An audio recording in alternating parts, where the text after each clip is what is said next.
আজকে যে আমরা বানাচ্ছি উপমা নাস্তাতে। আমি কাল থেকেই ভেবেছিলাম, আজকে রহন আসলো, তার ওই যে উপমা বানানোর সুজিটা আলাদা হয়, কিন্তু আমি এটা দিয়েই বানাবো। তো চলো বানাবো। একটুখানি বাদাম ভেজে নিচ্ছি, বাদামটা ভেজে নিলাম।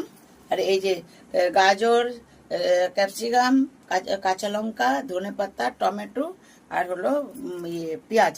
কিন্তু মটরশুঁটিও দেয়, মটর তো এখানে পাওয়া যায় না। আর ছোলার ডালও দেয় ফোড়ন। তো ছোলার ডাল আমি দিচ্ছি না, এই যে সর্ষে, কত কে এক ঘরেরও খাবো একটু। এই যে সর্ষে দিলাম, এর উপরে ছোলার ডাল দেয়, আমি আর দিলাম না। এই যে ও কারি পাতা নিয়ে আসো। এই যে গাইস, কারি পাতাটা ভুলেই গেছিলাম, এই যে আমরা শুকিয়ে রেখে দিয়েছি। ইচ্ছা করলে তাজা আনতেও যাওয়া যায়, পাশে আছে। তো থাক, নিতেই হয়ে গেল। আর দুটো দিন এইভাবে, আর তার মধ্যে দিব এই যে এক এক করে দিলাম গাজর। গাজরটা একটুখানি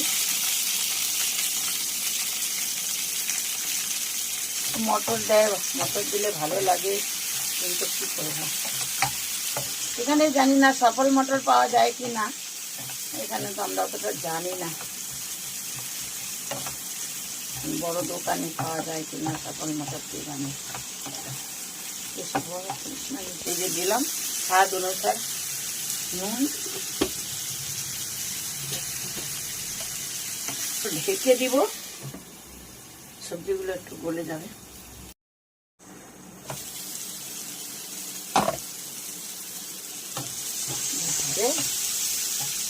এবারে বাদামটা দিয়ে দিব, এবারে সুজিটাও দিয়ে দিব।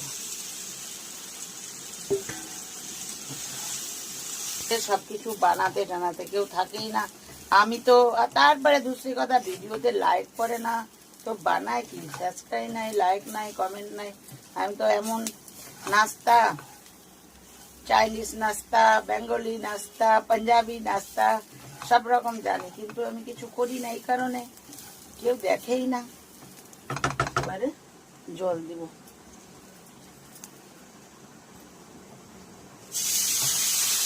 এইটা সুজি উপমার না, কিন্তু